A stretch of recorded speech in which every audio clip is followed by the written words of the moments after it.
It is freezing cold. What's the temperature? Minus 15, minus 16?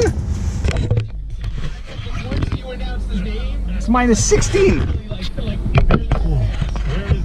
Let's get going.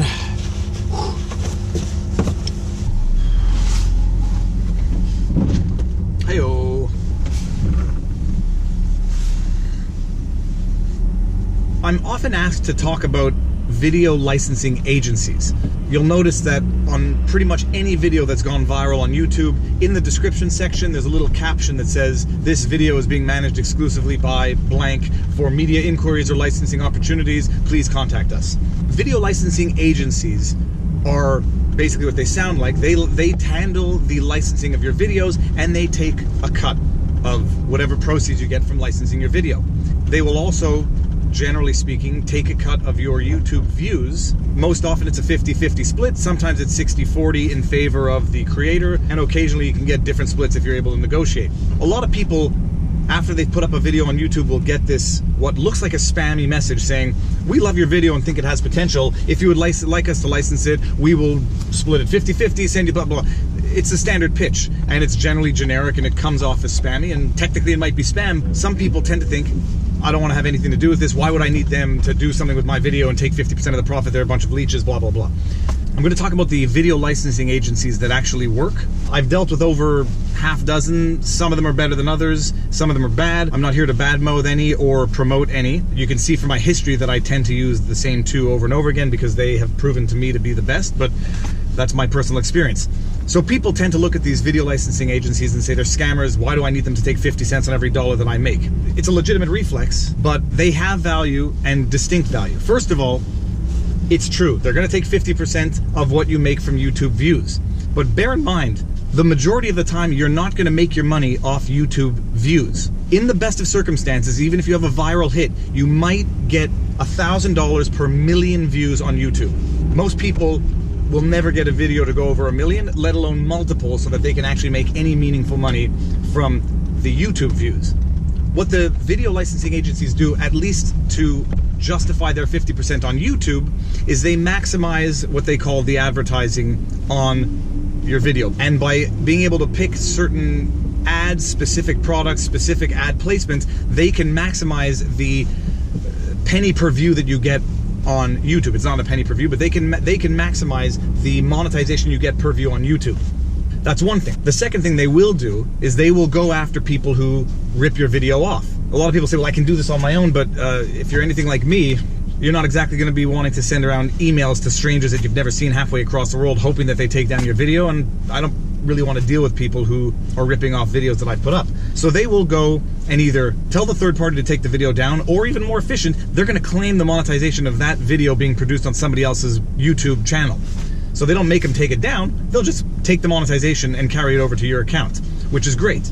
So they maximize and control monetization on YouTube, which is one thing they do. But like I said, you're not going to make the majority of the money that you stand to make from any video off YouTube. Very few videos hit the 1 million mark or even any meaningful view mark on YouTube, and that's not where the money stands to be made that these licensing agencies can make for you. They will take a video that might get minimal interest on YouTube and license it out to third parties who may be interested. So you have a video of a cute dog doing something cute, YouTube is full of it. It may not get 1 million, 2 million, 10, 20 million views, but they take that video and they go to a third party, say a newspaper, an online blog, the Animal Channel, and they license it out to those people who are in their network of clients that are looking for cute clips to put on their news feed, in their blog or whatever. And you can make 50 bucks, 100 bucks, maybe a little more licensing the video that way. And my experience has been that you make more money by licensing it out to third parties than you ever do off YouTube, because very few videos get to that threshold on YouTube where you make a lot of money from views.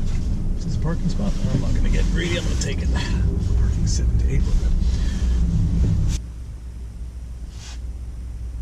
I should probably go to the office and eat my breakfast. So not all agencies are the same. One of the biggest differences is that not all video licensing agencies are going to automatically monetize your video on YouTube if you use them for licensing. This is good and bad. Some people might want to retain monetization on YouTube 100% and just use the video licensing agency for licensing. Some agencies, it's part and parcel of the licensing package and you can't really get out of it. So that's a decision that the creator is going to make in terms of which licensing agency they're going to go with. The licensing agencies also will typically offer one of two options: exclusive licensing, or they'll pay you upfront for the video, a certain amount, $200, $300, $400 for the video. They own it. You no longer own any of it. You're no longer entitled to say what they do with it, or entitled to any proceeds if they license it out 1,000 times or never again. I don't like selling the video upfront for one very simple reason. I like to continue owning my creation. I don't want to give it up. I don't want people using it for reasons that I wouldn't approve of or in compromising ways. But from a purely monetary perspective, I find there's also more of an incentive for the licensing agency to work harder when they are getting, say, 50 or 40% of the licensing proceeds, as opposed to when they own it outright. The better they do with the video for you, the better they do with the video for themselves. Another big difference between the agencies is how often they report to you, how often they report sales, and how they make payment. Some agencies will report every individual sale to you and make payment within 24 to 48 hours. Other agencies will give you quarterly reports. They'll give you more or less detailed breakdowns, and that's where preference comes into play. Some agencies will give you more or less detail in terms of the sales, so it's tougher to verify how many times you've sold it, how many times the video has been viewed. Some agencies, for monetizing the views, will not only monetize it on YouTube, but they'll monetize it on their own other partner platforms. YouTube is not the only platform on which you can monetize the views of a video. So some of these agencies will take it and they'll put it on Yahoo, MSN, and you'll get royalties, or you'll be able to monetize it on their platform. It's not quite the same system as monetizing on YouTube, and honestly I don't know how it works. All I know is that if a video doesn't pick up on YouTube, but it picks up on one of their other platforms, that will be reflected in your statement at the end of the quarter or at the end of the month. Another big difference between the agencies is how pleasant it is to work with them, because you do email them regularly, you talk with people. If they're responsive, it's great. If they're not responsive, it's not so great. If you get the impression that they're not 100% transparent, it becomes impossible to deal with them, because a lot of this stuff is sort of unverifiable. You'll never know if they license the video but never tell you. I've obviously found that some are much more responsive, some are much more transparent, and some are much more easy to deal with. So it's true, when you get a licensing agency in there, they're going to take 50, 40% of anything they make off your video, and most people's reaction is going to be, why do I need them to do this? I have found from my own personal experience that the good licensing agencies, they take 50 or 40% of a much bigger pie than I could ever cook on my own. I figured I could demystify the aura around what, some people think are scams or spams of these video licensing agencies. They're not all the same, some are better than others, but my experience has been they certainly cook a bigger pie than I could cook on my own, and it's better to have a smaller piece of a bigger pie than a bigger piece of a tiny pie. Hope this helps. I will answer any questions you have in the comment section below. Like, share, subscribe. I think we're at 13,000 subscribers as at this minute. 12,800. Oh, 12,986. Let's refresh. 12,990. Come on, people. Come on. We can do this. Peace out.